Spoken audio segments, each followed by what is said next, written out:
नमस्कार दोस्तों, स्वागत है आपका हमारे चैनल पर।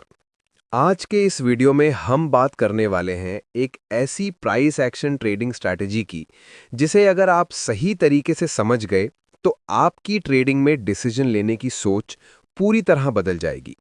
ये स्ट्रैटेजी किसी भी इंडिकेटर पर डिपेंड नहीं करती, ये पूरी तरह प्राइस और कैंडल्स के बिहेवियर पर आधारित है और यही वजह है कि प्रोफेशनल ट्रेडर्स इसे बहुत ज़्यादा पसंद करते हैं। इस स्ट्रैटेजी का सबसे मेन कॉन्सेप्ट है मोमेंटम लॉस, यानी मोमेंटम का धीरे धीरे कमजोर होना। अब सवाल यह है कि हमें कैसे पता चले कि मार्केट का मोमेंटम लॉस हो रहा है।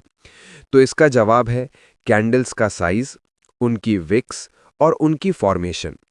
जब मार्केट तेजी में होता है तो कैंडल्स बड़ी बड़ी बनती हैं, लेकिन जैसे जैसे मोमेंटम कमजोर पड़ता है वैसे वैसे कैंडल्स छोटी होने लगती हैं। अब चलिए सीधे चार्ट पर चलते हैं। स्क्रीन पर जो चार्ट आप देख रहे हैं ये निफ्टी 50 का डेली टाइम फ्रेम है। सबसे पहले हम यहां एक इंपॉर्टेंट सपोर्ट जोन को पहचानते हैं। आप देख सकते हैं कि प्राइस पहले इसी सपोर्ट से ऊपर की तरफ गई थी और बाद में जब प्राइस दोबारा इसी जोन पर वापस आई तो यहां जो कैंडल्स बनी वो बहुत कुछ हमें बता रही हैं।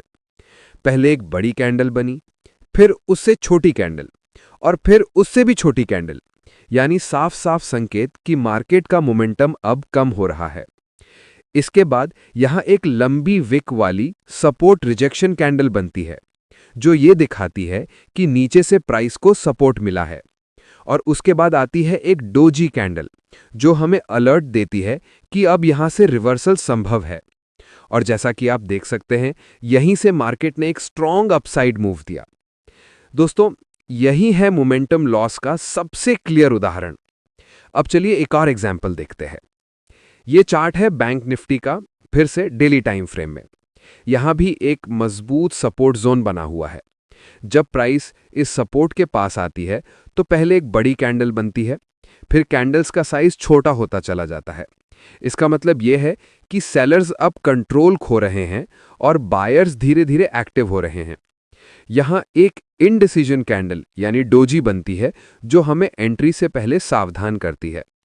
और इसके बाद प्राइस ने सपोर्ट से शानदार रिवर्सल दिया। अब बात करते हैं रेजिस्टेंस जोन वाले सेटअप की। स्क्रीन पर आप सेंसेक्स का चार्ट देख रहे हैं। यहां एक साफ साफ रेजिस्टेंस लेवल दिखाई देता है। जैसे ही प्राइस रेजिस्टेंस के पास पहुंचती है पहले एक बड़ी बुलिश कैंडल बनती है, फिर छोटी कैंडल और फिर एक और छोटी कैंडल। इसके बाद बनती है हैंगिंग मैन कैंडल जो हमें अलर्ट देती है कि अब मोमेंटम कमजोर हो रहा है। फिर एक लंबी विक वाली कैंडल रेजिस्टेंस को टच करके रिजेक्ट करती है। यहीं से हमें एक परफेक्ट शॉर्ट ट्रेड का मौका मिलता है। और जैसा कि आप चार्ट में देख सकते हैं मार्केट ने इसके बाद डाउन साइड मूव दिया। लेकिन दोस्तों, हर जगह इस स्ट्रैटेजी का उपयोग नहीं करना चाहिए। अगर सपोर्ट या रेजिस्टेंस के पास अचानक एक बहुत बड़ी कैंडल बन जाती है तो इसका मतलब होता है मार्केट मोमेंटम गेन कर रही है, ना कि रिवर्सल की तैयारी में है। ऐसे केस में रिवर्सल की उम्मीद करना न्यू ट्रेडर्स की सबसे बड़ी गलती होती है। इसलिए हमेशा याद रखिए, छोटी कैंडल्स प्लस लंबी विक्स इक्वल्स मोमेंटम लॉस, बड़ी कैंडल इक्वल्स मोमेंटम गेन। अब एक आखिरी एग्जाम्पल देखते हैं। यहां आपको एक डबल टॉप पैटर्न दिखाई देगा जो अपने आप में एक मजबूत रेजिस्टेंस बनाता है। रेजिस्टेंस के पास पहले बड़ी कैंडल, फिर छोटी छोटी कैंडल्स और उसके बाद एक लंबी विक वाली डोजी। यहीं से हमारी स्ट्रैटेजी एक्टिव होती है और मार्केट ने नीचे की तरफ मूव किया। दोस्तों, ट्रेडिंग पेशेंस और ऑब्जर्वेशन का काम है। चार्ट आपको सब कुछ दिखाता है, जरूरत है उसे सही तरीके से पढ़ने की। इस स्ट्रैटेजी को पहले अच्छे से समझिए, फिर पेपर ट्रेडिंग में प्रैक्टिस कीजिए। जब आपको कॉन्फिडेंस आ जाए तभी इसे लाइव मार्केट में यूज करें। और हमेशा याद रखिए, एक स्ट्रैटेजी को दूसरी स्ट्रैटेजी के साथ कन्फर्मेशन में ही यूज करें।